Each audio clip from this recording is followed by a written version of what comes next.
진격의 거인 조사병단의 유일한 거인 학자이자 조사병단 분대장부터 연합의 초대 수장까지 오른 한지 조회.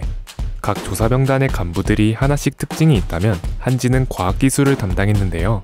그녀가 개발한 신종 병기, 뇌창은 최종장까지 엄청난 활약을 보여주었습니다.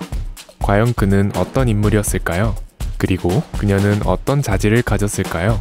간디 채널의 진격의 거인 이야기 한지편, 지금 바로 시작합니다.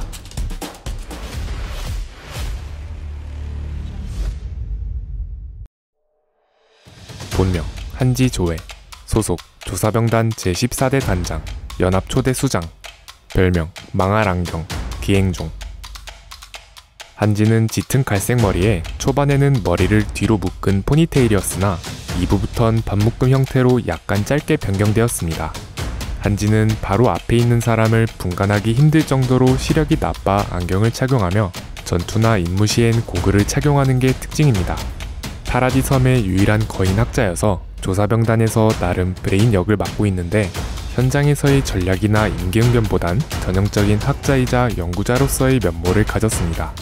평소에도 괴짜처럼 행동하긴 하지만 특히 거인과 마주하면 마치 본인이 기행종이 된 것처럼 격한 텐션과 함께 과하게 날뛰곤 했습니다. 리바이는 이런 한지를 볼 때마다 한숨을 쉬며 망할 안경이라고 부르곤 했습니다. 주변에 하필 인류 최강이자 인간 병기인 리바이가 있어서 빛을 보기 어려웠을 뿐 한지는 1년마다 사마른 죽어나가는 조사병단에서 무려 5년 동안 현역으로 활동한 베테랑입니다. 리바이 바로 다음 실력자인 미케와 동등한 직급인데다 5년 전부터 살아남은 병사들 모두가 상위권의 전투력을 보유했던 것을 보면 한지가 단순 학자로서의 면모만으로 분대장이 된 건 아닙니다. 작중에선 거인과의 전투 중 해맑게 말을 거는 식으로 엽기적인 행동 때문에 멋이 안 나서 그렇지 거인의 공격을 가볍게 피하고 썰어버리는 장면이나 과거 회상에서 거인의 목을 베는 정도가 아닌 완전히 절단시켰던 건 한지와 리바이 외엔 없었습니다. 최종장에서 단독으로 수많은 초대형 거인을 상대했을 땐 단순한 벽이나 지형이 아닌 흩날리는 건물 파편에 정확하게 앵커를 꽂으며 공중을 활보했을 만큼 화려한 로프 액션을 선보였습니다.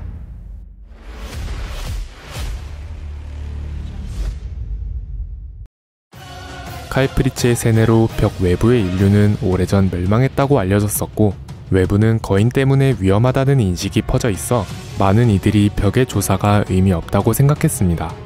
하지만 조사병단이라는 조직은 외부에 대한 의구심을 품고 오랜 기간 벽의 조사를 시행해 왔는데요.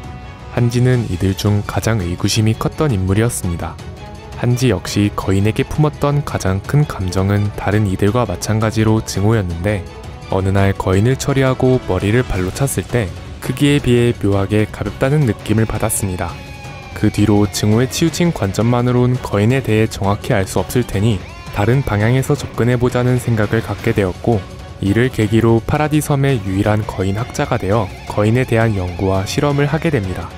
그런데 단순한 호기심 수준을 넘어 광기를 보일 정도로 거인에 대해 연구했고 훗날 앨런의 거인화 가능이 밝혀졌을 땐 앨런을 데리고 비윤리적인 수준까지 연구했습니다. 그 결과 작중 인물 중 거인의 생태만큼은 그 누구보다 전문가일 정도의 지식을 얻게 되었습니다. 한지의 연구를 통해 얻게 된 지식 덕분에 앨런이 갑옷거인에게 납치되었을 땐 갑옷거인의 도주 경로를 정확히 예측해냈고 초대형 거인의 공략법을 제시하기도 했으며 경질화된 거인의 표피가 신체에서 탈락되어도 사라지지 않는다는 점도 발견했습니다. 다소 침울한 작중 전개 분위기를 환기하고자 괴짜 같은 면모나 엽기적인 행각을 버려서 그렇지 닉사제를 방벽 위에서 떨어뜨리기 직전까지 몰아 자신들의 주적이자 생명을 위협하는 거인이 어째서 벽 내부에 있는지를 캐냈을 만큼 조사병단으로서의 마음가짐과 사명감은 확실합니다. 공식 설정집에선 뇌창을 개발한 것이 한지로 나와 있지만 한지는 어디까지나 거인 학자일 뿐 전문적인 과학 기술이나 지식을 갖춘 건 아닙니다.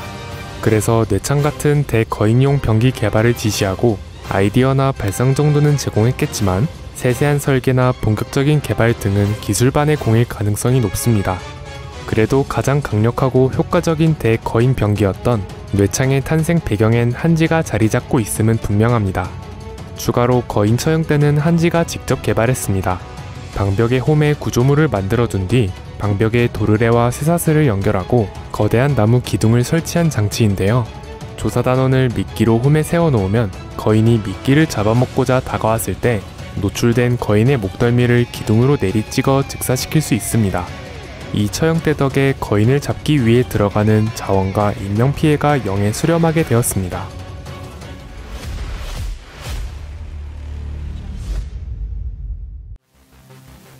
조사병단은 파라디섬 외부의 세상을 알게 되면서 많은 변화를 겪게 되었습니다. 가장 큰 변화 중 하나로는 단장이었던 엘빈의 사망으로 분대장이었던 한지가 정식으로 단장이 되었습니다.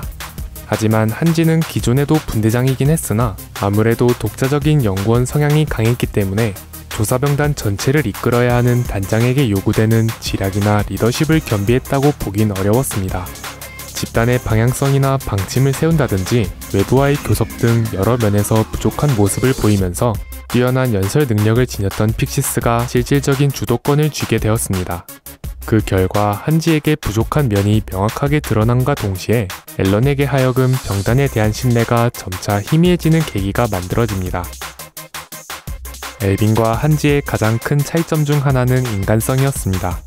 엘빈은 작전을 수행했을 때의 리턴값이 크다면 자신의 목숨을 포함한 아군의 희생마저도 일절 망설이거나 두려워하지 않는 냉철함과 자신의 결정을 뒷받침하는 지략이 강점이었습니다.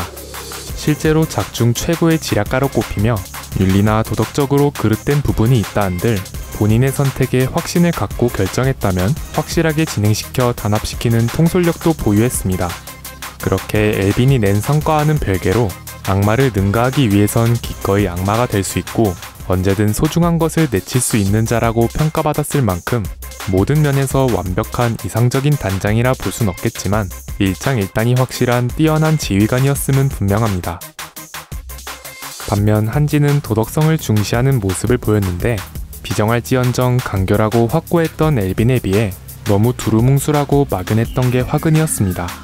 도덕적인 방향성을 중시한 결과 구체적인 대안이나 차선책을 준비하지 못한 채 아무튼 윤리적으로 잘못되었다며 거부하는 모습은 능력 없는 이상주의자로 비춰졌을 뿐이었습니다.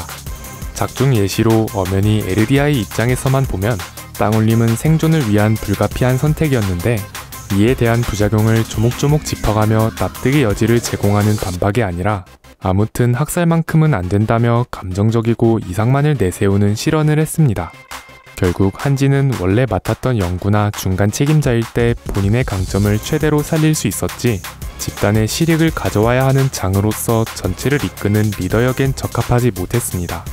그래도 어디까지나 리더로서의 자질 부족이었을 뿐 초대형 거인들이 몰려오고 있을 때 이륙 시간을 벌고자 단독으로 돌격하는 용기를 보여주었고 그 결과 연합의 앞길을 터주는 데 성공하면서 보다 많은 인류를 구하게 되었습니다.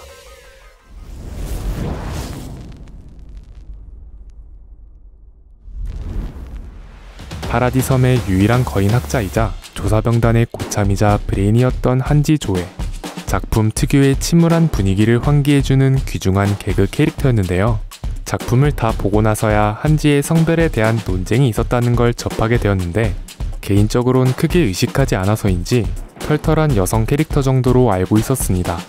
작가 인터뷰에서도 한지의 성별에 대한 질문이 있었으나 성별은 중요치 않다며 열린 결말이 된 걸 보니 작가 측도 은근 즐기는 것 같습니다. 긴 영상 시청 감사드리고 저희는 간디 채널이었습니다. 감사합니다.